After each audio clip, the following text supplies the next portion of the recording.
Well, thank you, Cindy. That was very nice introduction. And I'm honored to speak with you today. And when my wife heard that I was doing this very important keynote talk, I asked her, in your wildest dreams, did you ever think that I would be selected to do a talk as important as this conference? And my wife's answer was, you're not in my wildest dreams. My wife is a very particular person, as you can see. Anyway, let me get started with talking to you about my journey to supporting and advancing employee ownership. A bit of history leading up to my knowledge of employee ownership. It started when I came back to the company, NewAge Industries, in 1985. After many years working in the audiovisual field, my earliest memory of working for the company, which is a family company that my father started 65 years ago, was age 6. I was a little tyke, as they say, and my father needed somebody to collate literature and put it into envelopes and cut little pieces of tubing and putting it in envelopes. And my father paid me for this. And I assure you that a six-year-old can do that type of work. I worked also as the janitor for NewAge Industries during all 4 years of high school. There was a pretty blurred line between the family and the company. Just about everybody as part of the family worked for the company. When I came back in 1985 to NewAge, my brother Gordon was working at the company, as well as my father, Ray Baker. My father was semi-retired at the time. And my journey to learning about employee ownership started in 1995 when I received a mailing across my desk talking about a seminar in Chicago. And so it really piqued my interest about this whole idea of running a company by the employees and giving ownership to the employees. So I flew out to Chicago, attended the seminar. After hearing the material at the seminar, I really thought this could be the best business model out there. And if I do get control of NewAge, I think I'm going to use that model for running NewAge. As a young business person, I wanted a high performance company, and I thought that employee ownership could provide that help. But however, I was seriously dyslexic, and I'm still seriously dyslexic, and I don't wish that on anybody. And I was wondering if being dyslexic was an attraction to employee ownership. It might have been. And I'm wondering if maybe we should do a study on selling shareholders and dyslexia. I wonder if there's any connection there. But anyway, back to my story. So when I came back to NewAge in 1985, we weren't a manufacturer of anything. We were a buy and resell company. And in 1990, we started manufacturing plastic tubing and hose and rubber tubing and hose. At the time, my brother, Gordon, and I were working together, and we did that for about 7 years. But as you can imagine, two brothers working together with two different types of personalities and business and leadership styles, there could be some issues. So we were driving the employees crazy, no question about it, because we had two different types of styles. And more importantly, my father, who was the majority shareholder, we were driving him crazy. And so he made a decision that one of you's got to go. I either buy him out or he buys me out. It doesn't matter, but one of you's got to go. So I ended up buying my brother Gordon out. And then a few years later, I bought out my father. So I was in debt up to my eye teeth at that point. But I still had this idea of employee ownership in my back of my mind. It was kind of, it kind of was pulling on me. So when I got control of NewAge, I decided I needed to pay down the debt. And in 2000, I wanted to announce that I was going to do employee ownership with NewAge. And so I had a newsletter, which was stated in the future of 2006, saying that I would sell 30% of the company to the employees as well as a form of an ESOP. And I viewed it as a social experiment. And the kind of a social experiment is, and here's some questions. If I gave ownership to the employees, would it really change the fundamental aspect of the company? Would it give me the high performance company that I was looking for? Would it change the whole idea of work? So I hired a communication company to educate team members in ESOPs. And matter of fact, one of the sponsors of this conference is that company, Praxis. And so they taught us about the ESOP. We played a game, and it was a very good training tool. As part of that, we developed out a new training session for all new team members.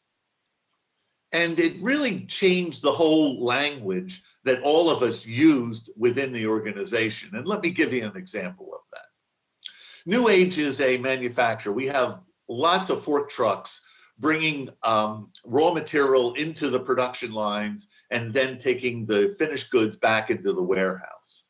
And I do MBWA every day that I'm in the office, managing by wandering around. I go around the plant, saying how well the 76ers are doing, and good morning, and happy birthday to this team member, and happy birthday to that team member. We have about 240 team members.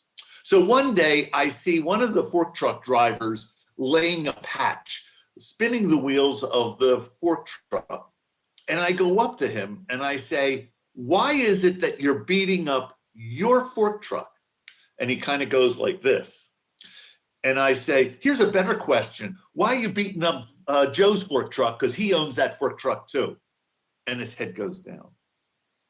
It's a different conversation when you're in an employee-owned company. They own the fork truck. They own the floor of the fork truck. They own the wheels that are being beat up. And so that really started changing the mindset of the team members.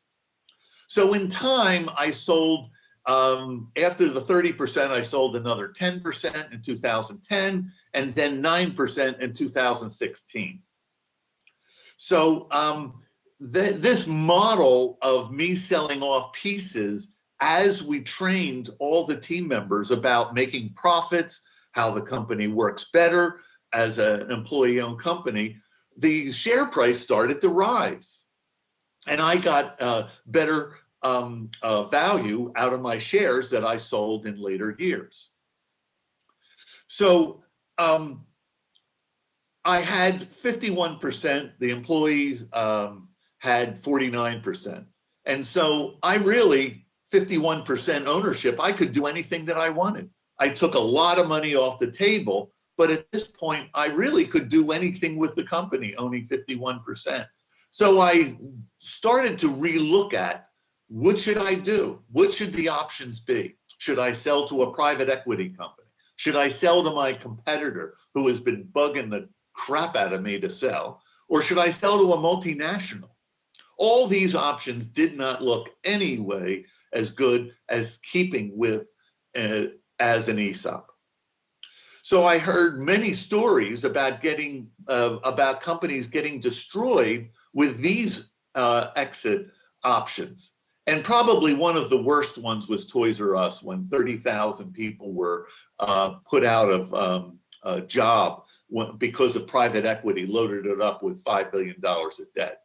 So I really didn't like that option at all. So I started to see this transformation, more commitment from the team members, more employee engagement, and also the employees started to police each other as well. And so here's another story about how employee ownership really works. So one of my team members that I hired a long time ago, Kathy, she was one of my purchasing people. And she had a husband that was a Vietnam vet that was really had some bad injuries working as well as military. And he was really an invalid at home. She was the breadwinner and she was working full time for NewAge, and she also had to take care of her husband. And so because of the ESOP, she was able to retire and go home and take care of her husband. And she wrote me an email about 2 months after she retired. And she said that because of the ESOP, that it provided her with a lot of wealth, that she was able to go home and take care of her husband. And she said at the bottom line, it really saved her life, which was really, it just washed right over me as a wonderful feeling. So I was really convinced that employee ownership was absolutely the best model out there. And I wanted to promote this. I had the proof, and the proof was NewAge Industries.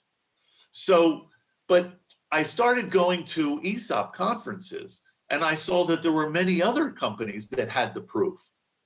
So 6 years ago, I went to the NCEO conference in Atlanta, and there was a meeting talking about state centers. And it sounded very interesting. And the idea was that you started a state center, just like the Vermont Center that we're now participating in here, and creating a state centers with boots on the ground in that state. And so I really thought that it was a pretty good idea.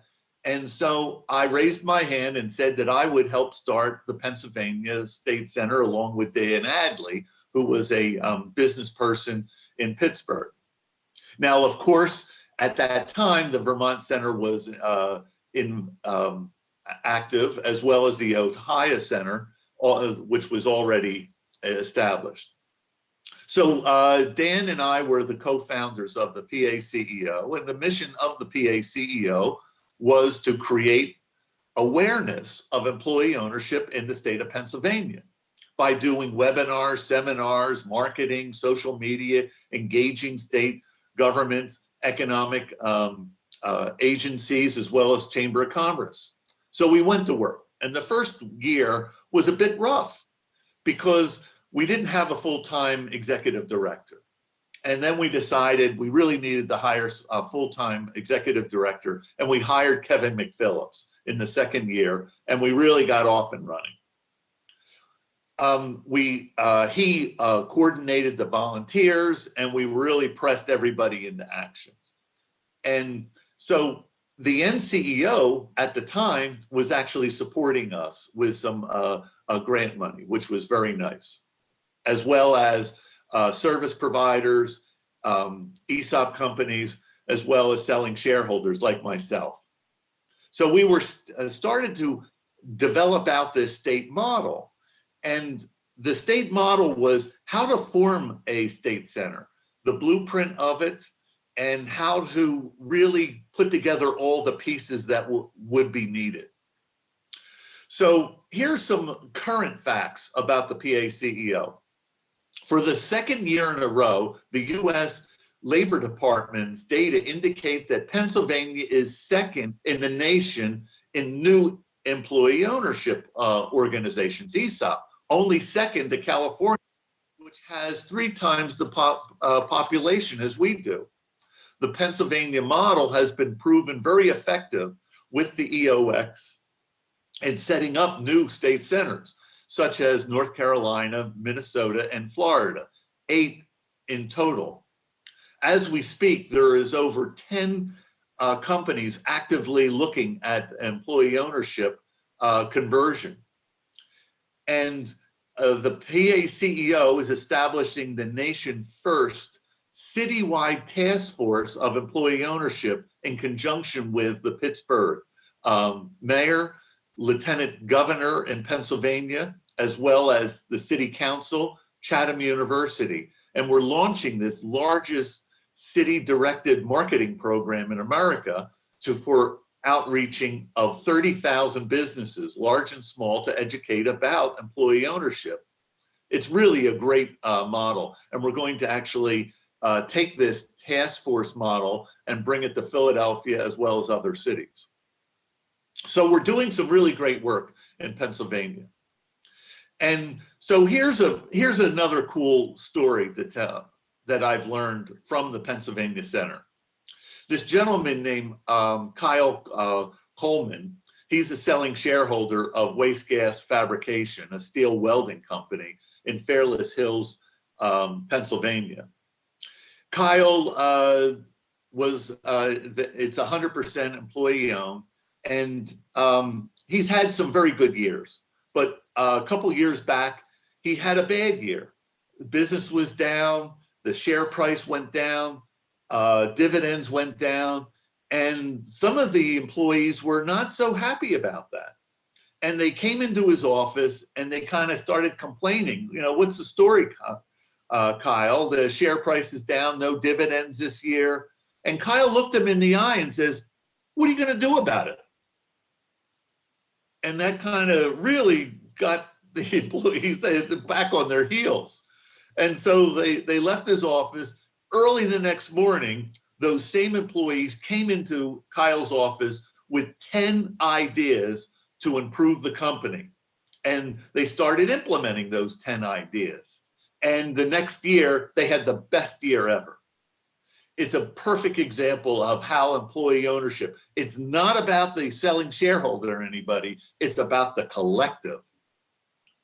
So the NCEO wanted to help spread the this PACEO state model across the country, and they started a task force, and Cindy was part of that task force. And we met as a group over a year and a half, 2 years, to start coming up with ideas on how the task force would form.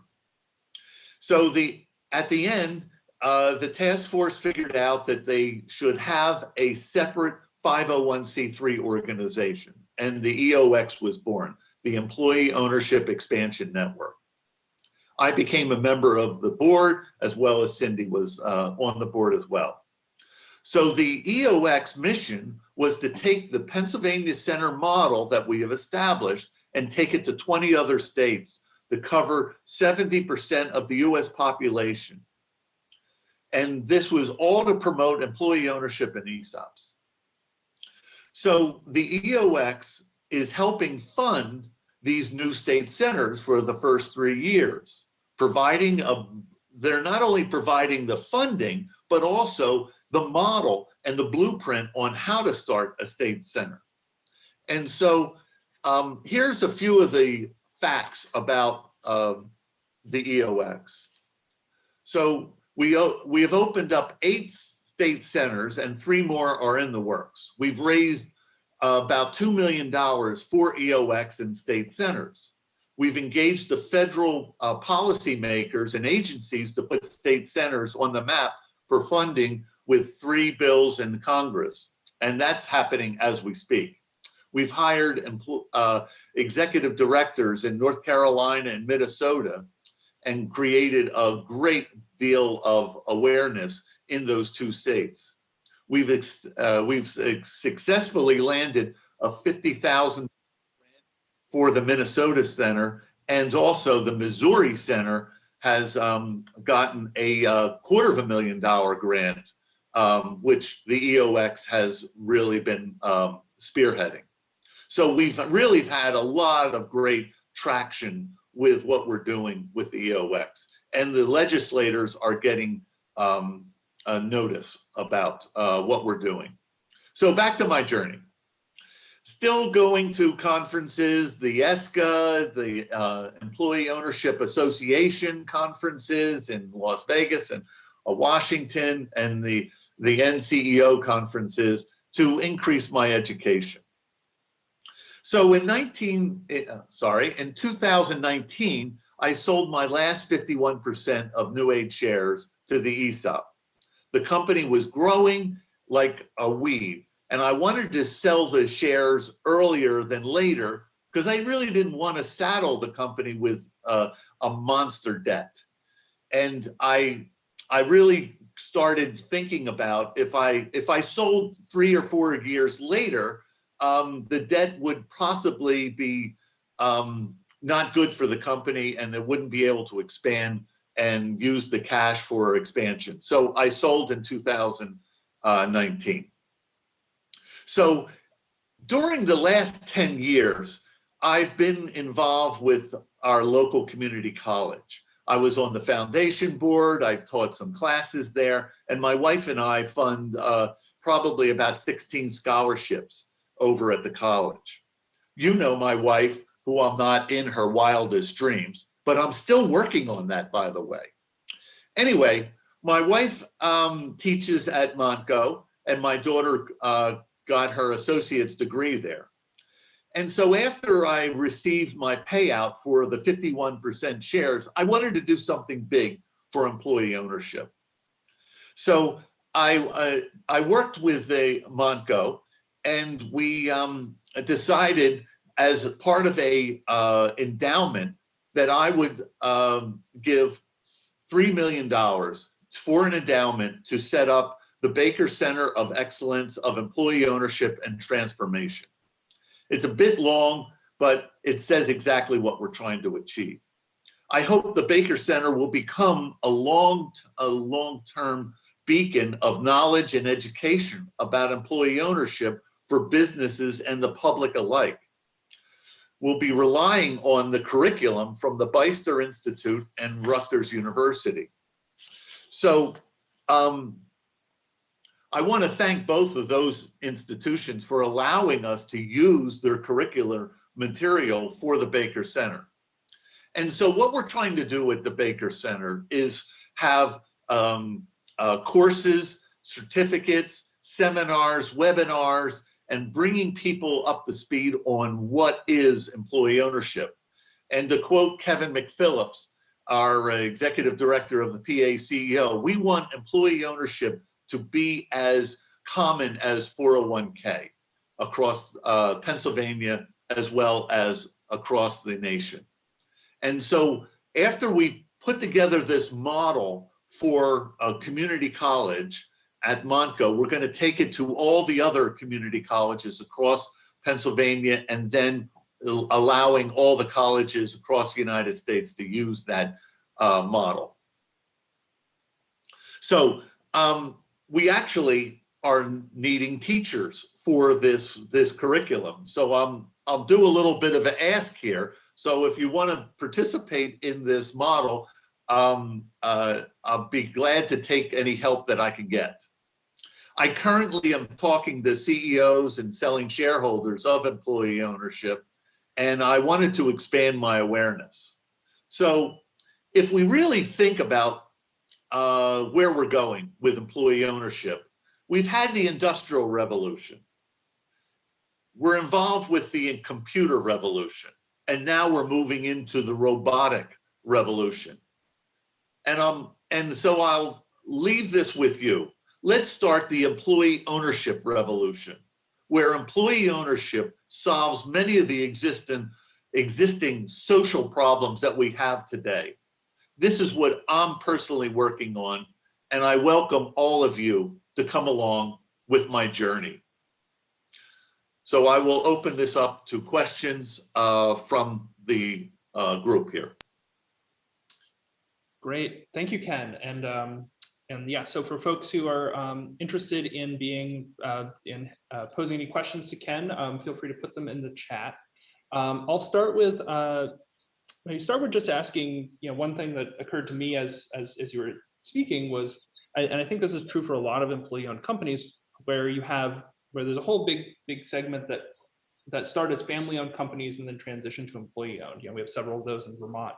Can you speak maybe a little bit to how your experience of being a leader of the company sort of changed from when you were kind of in that family business mode to being kind of a leader of an employee-owned company? Like what lessons or what advice do you have for people who are maybe in that position, or what are things to watch out for? Well, you have to change your language. Language is so important. And so, you know, before we were employee ownership, you know, that extruder was Ken's, and that fork truck was Ken's, and, you know, so you really have to make sure they understand that, no, it's not mine anymore, it's all of ours. And what are we doing? And talk about the scrap on the floor. That is your scrap. And if we decrease that scrap, you're going to put more money in your pocket. And also, you have to share data, share information about the company. And you don't have to as part of an ESOP or employee ownership, but I would highly recommend you moving towards open book and sharing sales, gross margin, and even the bottom line. You don't have to share salaries and all that, and I don't recommend that at all. But sharing how the company makes money, how it makes profit, and how they can make profit for the company. Because when they do, they're actually putting more money in their pocket.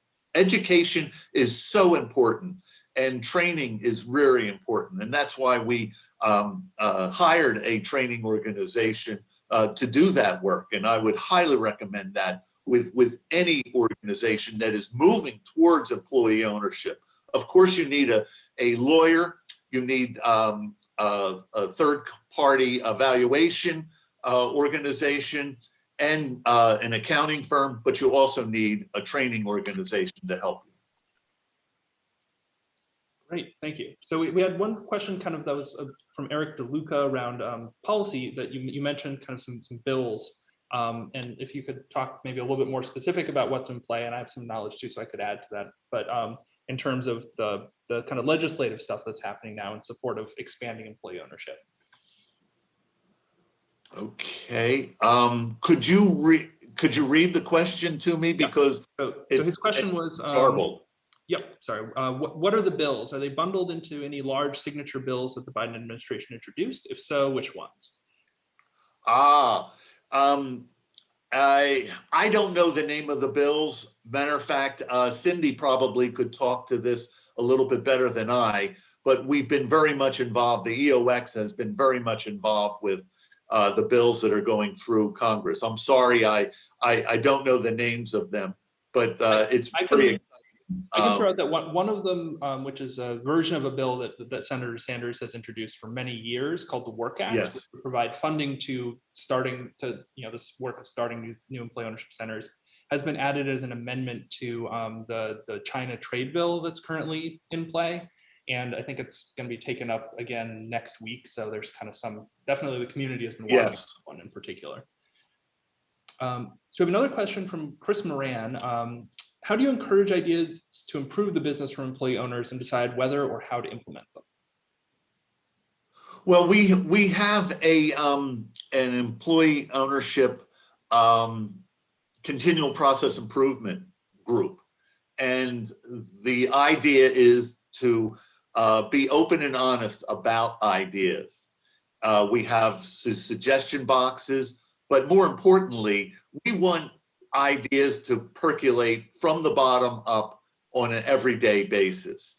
And I think the best advice I can get is there's no bad idea, and to support ideas coming from the floor, and make sure that you have a feedback loop. When an idea comes in, whether you're going to implement it or not, give feedback to the individual who actually gave the idea of what you're going to be doing with that idea. So we talk about these ideas on our quarterly meeting. Every quarter we have a company meeting where we talk about sales, gross margin, new employees, new products, but we also talk about continual process improvement and what ideas were implemented and who was implementing in them. And it's usually a team. So give visibility to ideas. And when you give visibility ideas and how successful they are, then other people are willing to actually participate and give their ideas as well. So we have a question from Cecile Betty. In your work, do you have ideas as to how employee owners can expand community understanding of employee ownership? Well, participate in what we're doing right now in these state centers. Go to conferences. Be educated about what's happening. Employee ownership is a little bit complicated. There's a lot of things going on with it, but there's a tremendous amount of knowledge out there with these conferences, such as what you're doing today with the Vermont Center. And so I would encourage anybody to go to conferences, as well as reach out to individuals like myself to get some, how does it work? What are the upsides? What are the downsides with employee ownership? And it's not all upsides with employee ownership. There are some downsides with it. So it's not happy slappy, you know. It takes some work to set these things up. You need to have good service providers. And one of the advice I would like to give to everybody on this thing is go to service providers that have been there and done that. Don't go to your local lawyer that has never set up an ESOP before. Go to lawyers, go to third-party administrators, go to evaluation firms that do ESOPs all the time. Because if you go to a person that hasn't done it, they're going to learn on your dime, and it's going to cost you a fortune. So, and there's plenty of these service providers across the country, as well as in Vermont, that understand this type of work and do it every day. And that's the type of team that you want doing your ESOP. So the next question here kind of addresses the question of information sharing. And I will note that we have a session in the final round that's run by someone from the Great Game of Business, which is one approach to open book management that should be quite interesting on that front.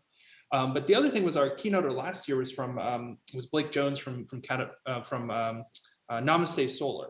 And they actually sort of do the kind of like sharing of salaries and all of that as part of their process. So someone put in a question around, I'm very interested in the question of salary and pay for all employees. How do you introduce this issue and really open the topic? You know, so do you want to just kind of share your thoughts on what's the useful sort of information to share? What are the risks with salary sharing, kind of from your perspective, that sort of thing? To be frank with you, I'm not a fan of sharing salaries, because there's all sorts of things that go into a salary. Of course, you have your salary reports that you can buy from HR organizations, but there's also other reasons why a person's salary may be higher or lower than somebody else doing a very similar job. And you really have to then start getting into the conversation that, sorry, you ain't as good as him.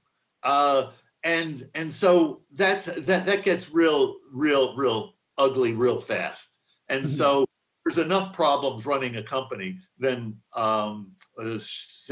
sharing salaries. I'm just not a fan of it. And if this individual has worked out a good system, that's terrific. You can have ranges and also talk about ranges where you have, okay, so here's for this type of job, you have this high level and this lower level, and everybody's in between there. But sharing all those different minute levels, I'm not sure if I'm not a fan. Yeah, so the flip side of that would be kind of, you know, what do you see as when you are sharing information, what do you see as the kind of most important or useful things for employee owners to kind of get that line of sight from what they're doing at their job to actually how does this impact the performance and, you know, this company as a whole that I'm a co-owner of? What are the sorts of information sharing that you've seen as the kind of the most effective? Well, sharing profits, sharing gross margin, sharing how a continual process improvement actually created more profit, which then translated into share price, which translates into dividends, which then translates into wealth creation for them. You gotta take them by the hand and show them how their action actually translates into wealth for them. And that's where education comes in. And you've got to do it all the time. This is one of the downsides with an ESOP. You've got to continue educate all the time. And it's got to be on a quarterly basis. All new team members coming into the organization have got to be educated. And so it doesn't stop. And you have to also educate the spouses, because with spouses have to understand what is happening in the company. Because if the team members putting in overtime or putting in extra effort, the spouse has to understand back at home that they're creating more wealth for the family with their hard work and their overtime and their extra effort. So that's a big important aspect as well.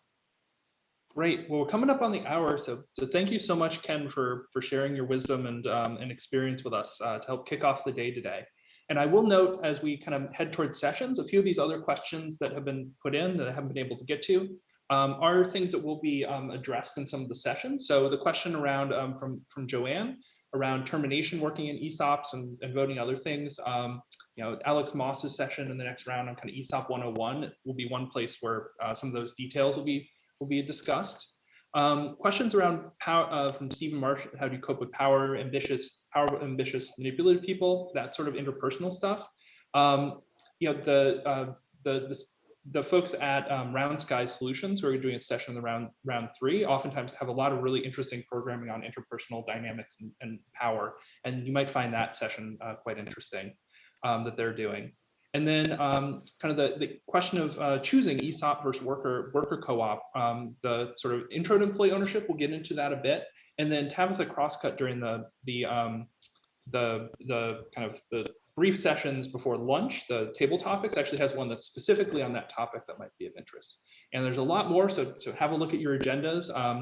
The next round of sessions will start at 10:15, and hopefully, there'll be some great learning today, and then circle back with folks kind of at the end of the day to process and talk a little bit about what we've learned. And so thank you all for attending. Thank you so much, Ken, and have a great day of the conference.